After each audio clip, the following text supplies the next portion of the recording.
បាទជំរាបសួរពុកម៉ែបងប្អូនថ្ងៃនេះនេះពុកម៉ែបងប្អូនមកខជើងជ្រូកជាមួយនឹងតំពាំងម្ដងពុកម៉ែបងប្អូនគឺយើងមកខជាមួយតំពាំងស្រស់ទេពុកម៉ែបងប្អូនមកពុកម៉ែបងប្អូនជាងអាចខជាមួយនឹងតំពាំងក្រៀមក៏បានដែរពុកម៉ែបងប្អូនឬតំពាំងជូរយើងអាចខបានដែរពុកម៉ែបងប្អូនតែខ្ញុំមកខថ្ងៃនេះខតំពាំងស្រស់ហ្នឹងហើយពុកម៉ែបងប្អូន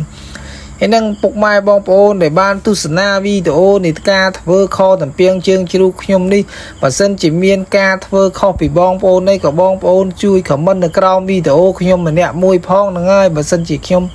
ធ្វើខុសពីរបៀបបងប្អូនអីហ្នឹងហើយពុកម៉ែបងប្អូនពូនេះការធ្វើហូបមុខម្ហូបការធ្វើគឺយើងតែងតែមានការខុសគ្នាពីតំបន់មួយទៅតំបន់មួយពីស្រុកមួយទៅស្រុកមួយហើយហ្នឹងហើយពុកម៉ែបងប្អូនហ្នឹងហើយនេះឥឡូវពុកម៉ែបងប្អូនយើងមកលាងជើងជ្រូកយើងមើលទៅកន្លែងណាវាមិនស្អាតក៏យើងកោសថែមធ្វើថែមឲ្យវាបានស្អាតចឹងពុកម៉ែបងប្អូនព្រោះយើងទិញពីគេមកវាមិនបានស្អាតទេក៏កោសមិនទាន់ស្អាតក៏នៅខ្លះយើងមកកោសសម្អាតខ្លួនឯងមិនថែមឲ្យវាបានស្អាតចឹងពុកម៉ែបងប្អូនហើយនេះគ្រឿងដែលយើងទុកសម្រាប់ខតំពាំងជើងជ្រូកនឹងពុកម៉ែបងប្អូនគឺមានតំពាំង2គល់មានម្រេចមើមខ្ទឹមស្ករទឹកត្រី3ចេងអញ្ចឹងពុកម៉ែបងប្អូនហ្នឹងហើយក៏គ្រឿងខយើងបងប្អូនដូចសឹងស្រាប់ហើយបើនិយាយពីគ្រឿងទៅបើសិនជានេះមិនខុសគ្នាទេខ្លាចតែយើងការធ្វើរបៀបខខុសគ្នាតែបើរឿងគ្រឿងក៏មិនខុសគ្នាទេពុកម៉ែបងប្អូនគឺដូចតែគ្នាទេហ្នឹងហើយឯនេះពុកម៉ែបងប្អូនយើងមកចិត្តតំពាំងយើងជាសវ៉ាតូចចំណិតតូចដើម្បីយើងយកវាទៅស្ងោរសិនអញ្ចឹងពុកម៉ែបងប្អូនហ្នឹងហើយយើងចិត្តវាទូចអញ្ចឹងមកកណាត់និយាយទៅកុំឲ្យយើងធំពេកក៏យើងរៀងទូចមកល្មមតែយើងស្ងោរវាទៅវាឆាប់ផុយវាឆាប់រៀងឆ្អិនអញ្ចឹងពុកម៉ែបងប្អូនមកយើងធំពេកក៏យើងវាមិនងាយនឹងឆ្អិនដែរអញ្ចឹងហើយក៏យើងដាក់ចំណិតទូចតិចមកប៉ិនច្អល់ដៃអីហ្នឹងហើយពុកម៉ែបងប្អូនឥឡូវក៏យើងយកមកស្ងោរវាទុកចោលសិនពុកម៉ែបងប្អូនឲ្យវាបាន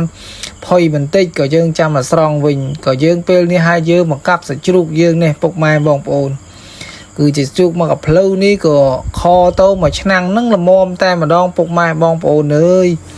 ឯហ្នឹងហើយពុកម៉ែបងប្អូនឥឡូវក៏យើងមកចាប់ផ្ដើមបុកម្រេចខ្ទឹមយើងនេះពុកម៉ែបងប្អូនហើយសកម្មភាពនៃការកាប់ហ្នឹងក៏ខ្ញុំមិនបានដាក់ពេញច្រើនដែរហ្នឹងហើយពុកម៉ែបងប្អូនឥឡូវក៏យើងមកបុកម្រេចយើងជាមួយនឹងខ្ទឹមយើងពុកម៉ែបងប្អូនបើសិនជាពុកម៉ែបងប្អូនចូលចិត្តរៀងហិលក៏ដាក់ម្រេចឲ្យរៀងច្រើនតិចទៅតែបើពុកម៉ែបងប្អូនមិនចូលចិត្តហិលប្រមាណក៏ដាក់តែល្មមតែពុកម៉ែបងប្អូនចូលចិត្តក៏ដាក់ទៅពុកម៉ែបងប្អូនគឺខ្ញុំដាក់ទៅតាមខ្ញុំចូលចិត្តដែរទេហើយនេះក៏តំពាំងយើងក៏វារៀងផុយរៀងអីហើយក៏យើងមកស្រង់វាទុកនឹងហើយពុកម៉ែបងប្អូន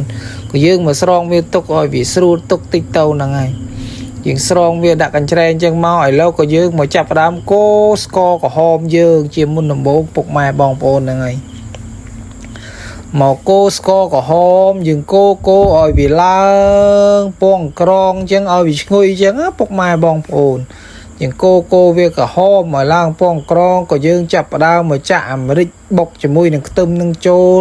ដើម្បីឲ្យវាកាន់តែឈ្ងុយទៀតចឹងពុកម៉ែបងប្អូនហ្នឹងហើយយើងរំលីងវាឲ្យឈ្ងុយ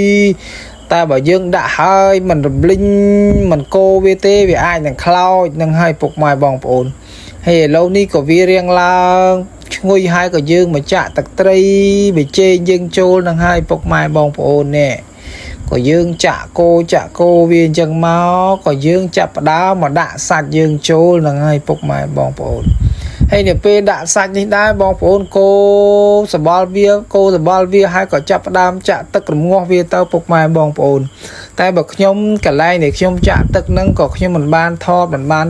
នេះដែរពុកម៉ែបងប្អូនគ្រាន់តែខ្ញុំចាក់ទឹករងាស់វាឲ្យវាឡើងឆ្អិនឲ្យផុយសាច់ចឹងពុកម៉ែបងប្អូនចាំយើងដាក់តំពាំងយើងចូលឯនេះក៏ខ្ញុំបាន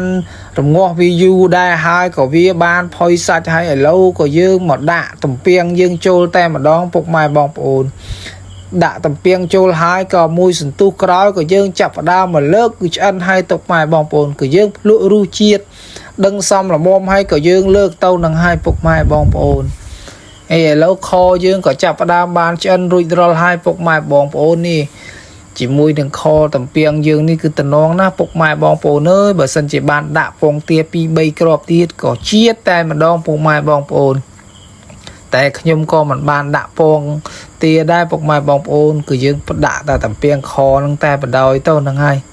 ไอ้นี่ปกไม้บองโอนขยมก็จับปดามดูคอดะมาดมหน่อยจานนี่ปกไม้บองโอนเอ้ยคือเจียดแต่มาดองโฮบนี่ปกไม้บองโอนในตุสนาวิดีโอขยมนี่หายมือหายก็เคยก็เคลียนสระตึกหมดอะไรละกลมจำยูมือเคลียนก็อาตรอดตบซาเต็งมาเถอโฮบได้เต้าปกไม้บองโอนบักเคลียนไอ้กลมจำยูแน่บักเคยขยมโฮบไปกุยมือสระตึกหมดตามใส่ล้างก็เถอโฮบได้เต้าปกไม้บองโอนไอ้นี่ก็ยังด่าตำเปียงยังมุยเตียนด่าปิงหมดหลังปุ้ยหมดให้ปกไม้บองโอนรู้แต่งานเนี่ยก็ปุ่งแต่เคลียนท้องก็นั่งปกไม้บองโอนก่อนจึงให้ด่าหลังโบยหมดแต่มาดองเจียดนะปกไม้บองโอนงานแต่มาดองปกไม้บองโอนเนื้อยังก็บละหมดเตียนก็บายนั่งลึดเจ้าลึดลางเห็นนั่งไงปกไม้บองโอนดิขยมจำเรียบปกไม้บองโอนจังบัดสันจิกาเธอต่ำเปียงคอเจิงจุกนี้ข้อปีปกไม้บองโอนไอ้ก็ปกไม้บองโอนไอ้ขมันในกราววิดีโอขยมบานให้ก่อกลมประกันในกาเธอขยมกันไล่หน้าไอ้วิเมียนข้อวิเมียนโกงไอ้กับปกไม้บองโอนคันแต่อย่าไปโตพองนั่งให้ปกไม้บองโอนให้ดิจิการอลบัญจูสำเลงไอเมียนเปียปิกกันไล่หน้ามันซ้ำรุมไอกับปกไม้บองโอนคันแต่อย่าไปโตพองนั่งไงปกไม้บองโอนคือกาบัญจูสำเลงมีแตงแต่เมียนกาข้อเต้าคลายจังนะปกไม้บองโอนนั่งไงให้นั่งไงปกไม้บองโอนให้ก็วีแต่โอเยอะก็มันเมียนไอจราได้ก็อคนปกไม้บองโอนแต่ออกนี้ได้บ้านตุสนาวีแต่โอขยมปีดามระโหดาวจับให้จิจงกรอนี่ก็เลิกไอบองโอนเมื่อบันติดไอ้ทาคอยืงนั่งวิเมียนรูเจียดงันจังปกไม้บองโอนให้ไอ้เล่านี่ก็จะเรียบเรียปกไม้บองโอนแต่ตรึมนี่สันให้ปกไม้บองโอน